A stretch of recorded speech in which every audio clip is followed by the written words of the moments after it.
যার কথা বলছেন তিনি সবসময় চাইছেন সিএ কি করে বাংলায় হবে, তিনি সবসময় চাইছেন বিজেপির রমরমা কিভাবে বাংলায় বাড়বে।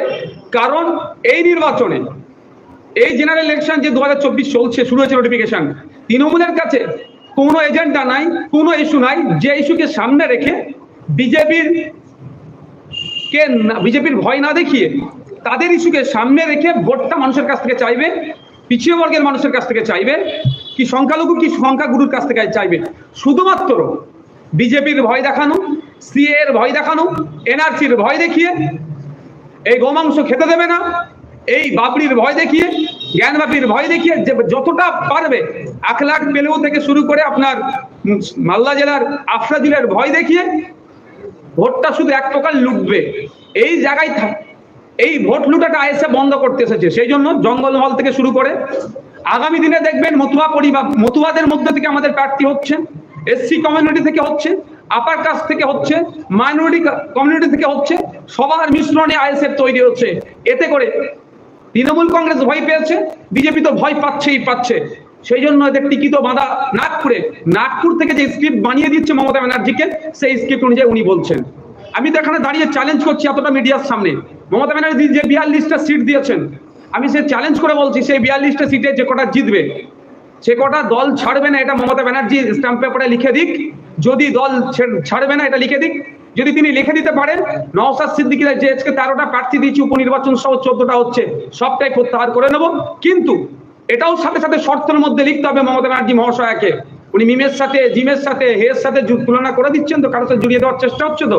কিন্তু শর্ত একটা থাকবে, যদি কোনো এমপি দল ছেড়ে চলে যায়, যে সমস্ত এমপি গুলোকে already ED CBI miss call দিয়ে রেখেছে, তারা দল ছেড়ে চলে গেলে, যাদের মধ্যে এখনো গেরুয়া আছে, বাইরে সবুজ আছে, তারা দল ছেড়ে চলে গেলে মমতা ব্যানার্জি তৃণমূল সরকারকে পদত্যাগ করে নতুন করে ভোটের ব্যবস্থা করবে, টোটাল সরকারকে ভেঙে দেবে, রাষ্ট্রপতিকে বা রাজ্যপালকে চিঠি লিখে এই শর্তটা যদি ওখানে লিখে দেয়, আমরা টোটাল এই নির্বাচন থেকে কন্টেস্ট করা থেকে আমরা অব্যাহত থাকবো। বিজেপিকে যাতে না বাংলাতে হোঁচট খায়, হয়তো তাদের মাথায় এরকম ভাবে ঢুকিয়েছে, সেই জন্য আমরা কম্প্রোমাইজ করতে 20, 14, 12, 10, 9, 8, 7 এসে পৌঁছে গেলাম। তারপরেও গ্রিন সিগন্যাল পেলাম না। যারা সব থেকে বেশি বলেন আমরা বিজেপির বিরুদ্ধে লড়াই করি বা তৃণমূল বিরুদ্ধে লড়াই করি, তো ব্যাপারটা হচ্ছে যে যার মতো করে ব্যাখ্যা করছে, তো কার সুবিধে হচ্ছে কার অসুবিধে হচ্ছে।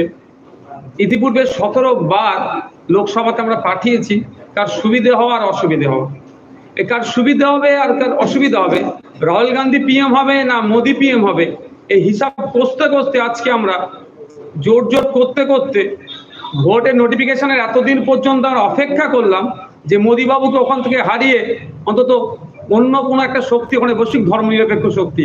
কিন্তু দুঃখের বিষয়, যাদেরকে আমরা ধর্মনিরপেক্ষ শক্তি হিসেবে বসাতে চাইছি, তারা এই পিছিয়ে বর্গের মানুষজনদেরকে নিয়ে যে দল তৈরি হয়েছে ইন্ডিয়ান সেকুলার ফ্রন্ট, তাদেরকে কর্নার করার চেষ্টা করছে। তারপরেও কর্নার করার চেষ্টা করার পরেও এত কটা দিন অপেক্ষা করেছি আমরা নোটিফিকেশনের পরেও, যাতে করে অন্তত ফ্যাসিস্ট স্বৈরাচারী বিজেপিকে পরাস্ত করা যায় এবং রাজ্যে তৃণমূলকে হারানো যায়। কিন্তু দুঃখের বিষয়, জানি না কোন দলের মধ্যে আরএসএস এর কে ঢুকে বসে আছে বৃহত্তর স্বার্থের কথা ভেবে তৃণমূল